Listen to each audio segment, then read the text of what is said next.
Salutations à tous et bienvenue.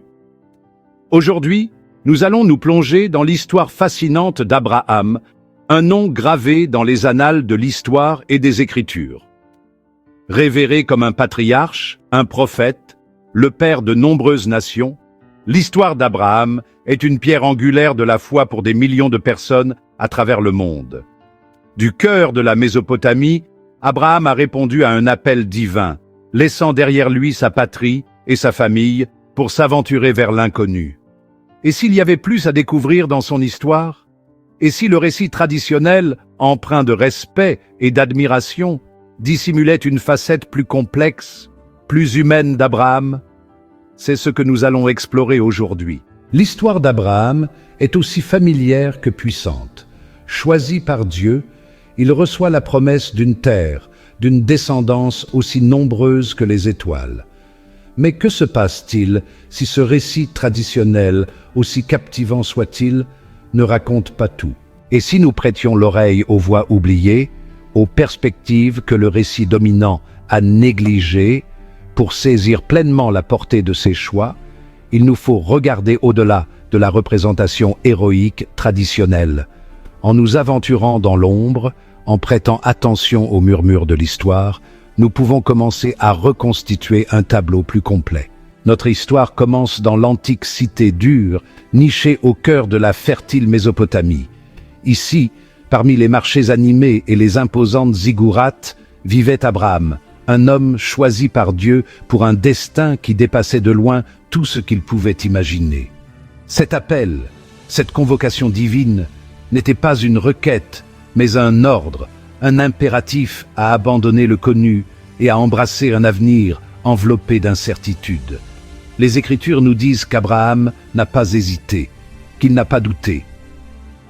Il rassembla sa femme, Saraï, son neveu Lot et leurs disciples, et il partit, poussé par une foi inébranlable en la promesse divine.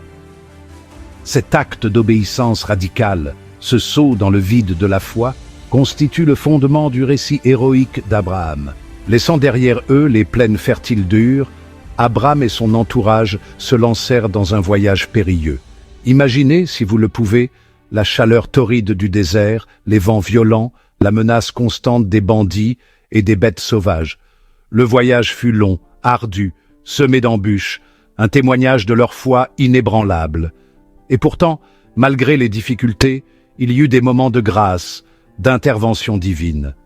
Les Écritures nous parlent de puits miraculeux apparus dans le désert, de rencontres inattendues avec des étrangers bienveillants. Malgré tout, Abraham resta ferme, un phare d'espoir pour ceux qui le suivaient. Le voyage, cependant, ne fut pas sans épreuve.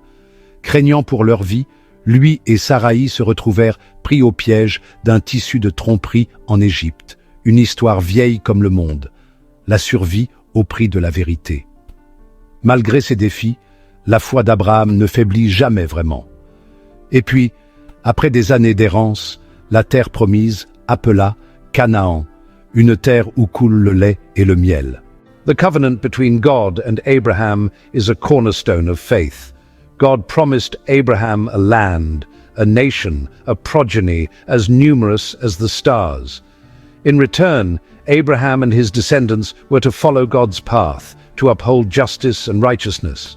The covenant with Abraham, with its promises and its obligations, would shape the destiny of entire nations. Et maintenant, parlons de l'histoire la plus poignante, celle qui donne des frissons. Le sacrifice d'Isaac. Imaginez, Abraham, béni par un fils à un âge avancé. Un fils qui incarne l'accomplissement de la promesse de Dieu, reçoit l'ordre de le sacrifier. Au dernier moment, alors qu'Abraham lève la main pour frapper, un ange intervient. Un bélier, pris dans un buisson, devient le sacrifice de substitution. Ce retournement de situation dramatique, cette intervention divine, est souvent perçu comme un témoignage de la foi inébranlable d'Abraham, mais soulève également des questions troublantes. Maintenant, tournons notre attention vers un autre aspect souvent négligé de l'histoire d'Abraham, la répudiation d'Agar et d'Ismaël. Agar, la servante égyptienne de Sarah, donna à Abraham un fils, Ismaël. Finalement, Abraham influencé par les supplications de Sarah et peut-être par les normes sociales de son époque, accepta de répudier Agar et Ismaël. Cet acte de répudiation, souvent justifié comme étant la volonté de Dieu, soulève des questions sur la justice, la compassion et le traitement des marginaux. Le bannissement d'Agar et d'Ismaël a créé une fracture, une division qui allait avoir des répercussions pendant des générations. Abraham, père de plusieurs nations, est devenu, malgré lui, un patriarche de la division. Au cours de l'histoire, nous avons été témoins de conflits, même de guerres, entre les descendants d'Isaac et les descendants d'Ismaël. Cet héritage de discorde nous oblige à nous confronter à la complexité de l'héritage d'Abraham. Alors que nous plongeons dans l'histoire d'Abraham, il est essentiel de reconnaître les voix que nous n'entendons pas, les perspectives souvent perdues dans les annales de l'histoire. Qu'en est-il de la douleur d'Agar, sa détresse d'avoir été arrachée au seul foyer qu'elle ait jamais connu, et la confusion d'Ismaël, son sentiment de trahison d'avoir été chassé par son propre père? Pour comprendre pleinement l'impact des choix d'Abraham, nous devons écouter ces murmures du passé. En reconnaissant les voix tues, en recherchant les histoires jamais racontées, nous obtenons une compréhension plus riche et nuancée du passé. Et maintenant, tournons notre attention vers Agar, une femme souvent reléguée aux notes de bas de page dans l'histoire d'Abraham. Chassée dans le désert avec son fils Ismaël, elle a affronté ses terres impitoyables seule, son destin incertain. Pourtant, Agar, la paria, la femme marginalisée, a refusé de céder au désespoir. Elle a pleuré, oui, les Écritures nous le disent, mais elle a aussi puisé sa force dans son instinct maternel, dans son amour féroce pour Ismaël. Et puis, un miracle, ou peut-être un acte de miséricorde divine, une source apparaît, jaillissant de la terre aride. L'histoire d'Agar, bien que souvent passée sous silence, est un puissant rappel que même face à l'adversité, l'esprit humain peut résister, peut surmonter, peut trouver réconfort et force dans les endroits les plus inattendus. Le point de vue d'Ismaël, grandir dans l'ombre du rejet. Ismaël, l'enfant né de la circonstance, a grandi dans l'ombre de son demi-frère, Isaac. Imaginez son jeune esprit essayant de comprendre l'expulsion soudaine de son foyer, les murmures et les regards en biais qui ont suivi sa mère et lui dans le désert. Ismaël a grandi dans le désert, devenant un chasseur habile, un survivant. Mais peut-on ignorer les cicatrices émotionnelles, la douleur persistante du rejet? L'héritage d'Ismaël, bien qu'entrelacé avec celui d'Abraham, porte son propre poids, son histoire de résilience et de perte. Les autres tribus, prises au piège des promesses divines. L'histoire d'Abraham ne se déroule pas en vase clos. Il évoluait parmi d'autres tribus, toutes luttant pour les ressources, pour la terre, pour la survie. La promesse divine a eu des conséquences imprévues pour ceux qui considéraient déjà Canaan comme leur foyer. Imaginez le ressentiment, la peur, la colère lorsque la tribu d'Abraham a revendiqué la domination sur des territoires sacrés. Les Écritures offrent des aperçus de ces conflits, de batailles livrées, d'alliances forgées et brisées. Mais ces récits, souvent racontés du point de vue des vainqueurs, nous laissent avec plus de questions que de réponses. Le prix de l'obéissance. Examinez le coût humain des choix d'Abraham. Voici une question qui persiste longtemps après que les histoires ont été racontées, après que les Écritures ont été analysées. Quel a été le coût humain de l'obéissance inébranlable d'Abraham? Nous avons exploré les épreuves qu'il a traversées, les sacrifices qu'il a consentis, mais qu'en est-il du prix payé par ceux qui l'entouraient? Agar, exilée dans le désert, Sarah, accablée par le poids de promesses impossibles, Ismaël aux prises avec le rejet et d'innombrables autres, leurs vies irrémédiablement changées par les choix d'Abraham, par sa foi inébranlable. Pouvons-nous vraiment célébrer ces triomphes sans reconnaître leur douleur, leurs sacrifices, leurs voix souvent réduites au silence? Y avait-il d'autres voies, des choix qui auraient pu conduire à une plus grande harmonie, à moins de souffrance? Abraham aurait-il pu défier les commandements divins, rechercher une solution plus compatissante? Ce ne sont pas des accusations, mais plutôt des invitations à s'engager avec l'histoire à un niveau plus profond, à reconnaître la complexité de la foi, de l'obéissance et les conséquences humaines des choix faits au nom de quelque chose de plus grand. L'histoire d'Abraham, avec toute sa puissance et sa résonance, est un rappel, qu'il nous rappelle que même les intentions les plus pieuses, la foi la plus inébranlable, ne peuvent nous exempter de la responsabilité de nos actes, de l'impact de nos choix sur la vie des autres. C'est un héritage gravé à la fois dans le triomphe et la tragédie, une histoire qui continue de nous interpeller et de nous inspirer des millénaires plus tard. Le prisme de l'histoire, à travers le regard des vainqueurs.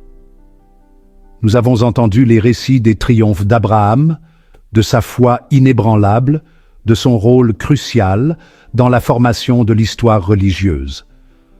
Mais comme nous l'avons vu, ce récit, transmis de génération en génération, est inévitablement raconté à travers le prisme de ceux qui ont revendiqué la victoire, de ceux qui ont hérité des promesses, de ceux qui ont écrit les Écritures. C'est un peu comme lire un roman captivant où le héros triomphe toujours, fait toujours les bons choix, se prélasse toujours dans la lumière de la faveur divine. Mais qu'en est-il des histoires murmurées à voix basse, des récits transmis par la tradition orale, des perspectives de ceux qui n'ont pas tenu la plume de l'histoire? Réfléchissez-y. L'histoire, mes amis, est rarement un observateur neutre. Elle est façonnée, modelée et souvent édulcorée par ceux qui détiennent le pouvoir, par ceux qui ont l'autorité de dicter ce qui doit être commémoré et ce qui doit sombrer dans l'oubli. Imaginez, si vous voulez, les scribes, les historiens, les chefs religieux, sélectionnant avec soin les histoires qui correspondent à leurs récits, à leur compréhension du dessein divin, les récits de l'obéissance d'Abraham, de ses sacrifices, de sa foi inébranlable. Ceux-ci deviennent les pierres angulaires d'une foi, une justification du pouvoir, un modèle de vie juste. Mais dans l'ombre, hors de portée du récit officiel, d'autres histoires se dessinent, des histoires qui définent, qui perturbent, qui offrent une perspective différente sur les choix d'Abraham et leurs conséquences durables. Les voix réduites au silence, à la recherche de récits alternatifs. Comment pouvons-nous faire ressurgir ces voix réduites au silence, ces récits alternatifs? C'est comme reconstituer une mosaïque brisée.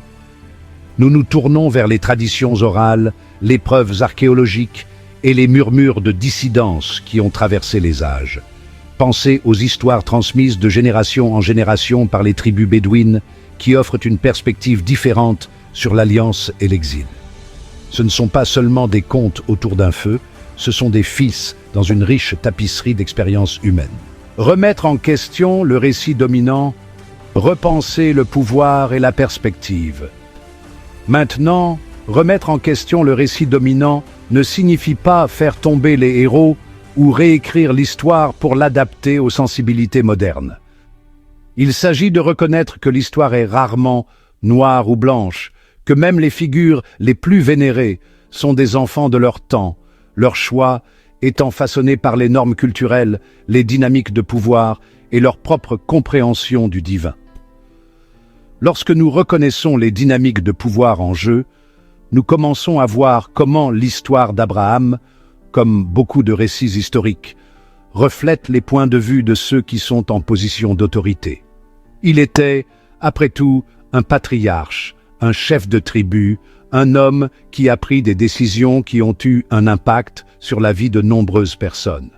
Nous devons également tenir compte des normes culturelles de l'époque, des pratiques admises qui pourraient aujourd'hui nous sembler aberrantes. La répudiation d'Agar et d'Ismaël, bien que choquante pour nos sensibilités modernes, n'était pas une pratique inhabituelle à cette époque. Cela n'excuse pas l'acte, mais cela nous aide à comprendre le contexte dans lequel il s'est produit.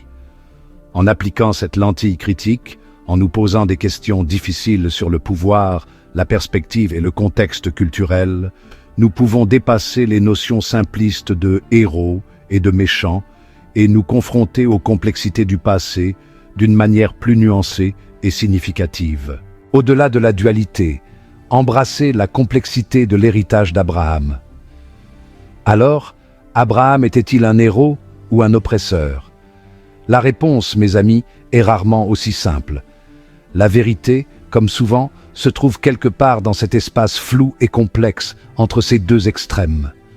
Le confiner à une seule étiquette revient à nier la plénitude de son humanité, la complexité de ses choix, l'impact durable de son héritage, tant sur ceux qui le vénèrent que sur ceux qui portent encore les cicatrices de ses actes.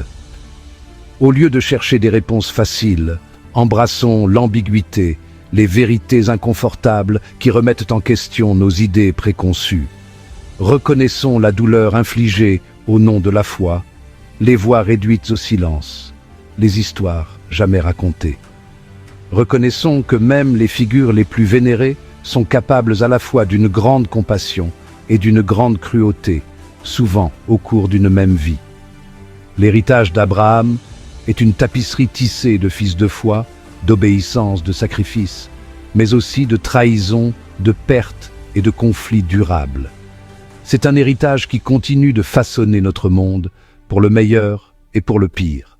En confrontant ces complexités, en écoutant les voix réduites au silence, en embrassant les vérités inconfortables et complexes, nous pouvons commencer à tracer un chemin vers une plus grande compréhension, une plus grande empathie et peut-être, seulement peut-être, vers la réconciliation.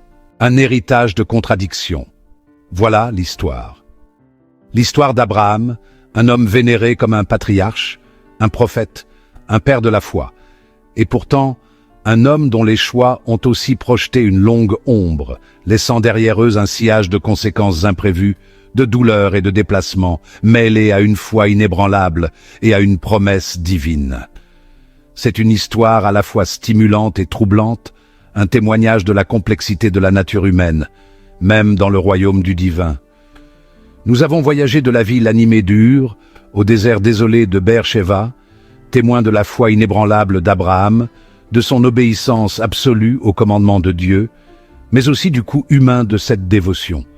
Nous avons été confrontés au sacrifice presque consommé d'Isaac, à la mise à l'écart d'Agar et d'Ismaël, aux conflits qui ont éclaté entre ses descendants, et dont les échos résonnent encore aujourd'hui.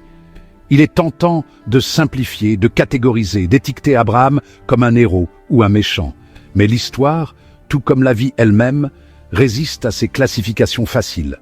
L'héritage d'Abraham est une tapisserie tissée de fils d'ombre et de lumière, un témoignage du pouvoir durable de la foi, mais aussi un avertissement sévère que même les quêtes les plus justes peuvent avoir des conséquences imprévues et souvent tragiques. Son histoire est un miroir qui reflète notre propre capacité d'amour immense et de profonde faillibilité, un défi pour affronter la complexité de la foi, de l'obéissance et du coût humain des choix faits au nom de quelque chose de plus grand que nous. Les questions intemporelles. Alors, où tout cela nous mène-t-il? Que devons-nous penser de l'héritage d'Abraham, un héritage empreint de contradictions si profondes? Ce ne sont pas des questions aux réponses faciles, mes amis. Ce sont des questions qui ont hanté les théologiens, les historiens et les croyants ordinaires pendant des millénaires. Abraham était-il vraiment un fidèle serviteur de Dieu, suivant les commandements divins sans douter, même lorsque ces commandements semblaient se contredire son propre sens moral et sa compassion? Ou était-il peut-être un produit de son époque, contraint par des normes culturelles et des structures de pouvoir que nous pourrions aujourd'hui trouver aberrantes? Pouvons-nous concilier l'Abraham qui accueillait les étrangers sous sa tente avec l'Abraham qui a chassé son fils et la mère de son fils? Pouvons-nous célébrer l'accomplissement de l'alliance de Dieu avec lui sans reconnaître les générations qui ont souffert des conflits qu'elle a engendrés? Ce ne sont pas des questions auxquelles il faut répondre, mais plutôt des questions auxquelles il faut se confronter, sur lesquelles il faut réfléchir et débattre, à emporter avec nous alors que nous naviguons dans nos propres voyages de foi, d'éthique et dans la quête souvent insaisissable du sens dans un monde qui offre rarement des réponses faciles. Un invito à la réflexion. L'histoire d'Abraham, dans toute sa complexité et ses contradictions, est au fond la nôtre. C'est une histoire sur les choix que nous faisons, l'héritage que nous laissons, l'impact que nos actions ont sur la vie des autres, tant dans le présent que pour les générations futures. C'est une invitation à examiner nos convictions, nos suppositions sur la foi, l'obéissance et la nature même du bien et du mal. Cela nous rappelle que même les intentions les plus pieuses peuvent avoir des conséquences imprévues, que la recherche d'un bien supérieur peut parfois avoir un coût humain terrible. Alors, tandis que nous concluons notre exploration de la vie et de l'héritage d'Abraham, ne fuyons pas les questions difficiles, les vérités qui dérangent. Engageons-nous dans le dialogue, dans un débat respectueux, dans un effort sincère pour comprendre des perspectives différentes des nôtres. Efforçons-nous d'apprendre du passé, non pas en répétant ses erreurs, mais en embrassant sa complexité et en cherchant à construire un avenir où la foi et la compassion, la justice et la miséricorde puissent coexister, non comme des forces opposées, mais comme des principes directeurs pour un monde plus juste et plus humain. Seigneur Dieu, nous te remercions pour ta présence dans nos vies et pour la sagesse que tu nous donnes. Que chaque jour soit une opportunité de grandir dans la connaissance, la foi et l'amour. Nous te demandons de nous guider sur nos chemins, de nous aider à réfléchir à ce que nous avons appris et à appliquer tes enseignements dans nos actions. Que ta paix nous entoure et nous fortifie pour affronter les défis de la vie avec confiance. Au nom de Jésus, Amen. À bientôt.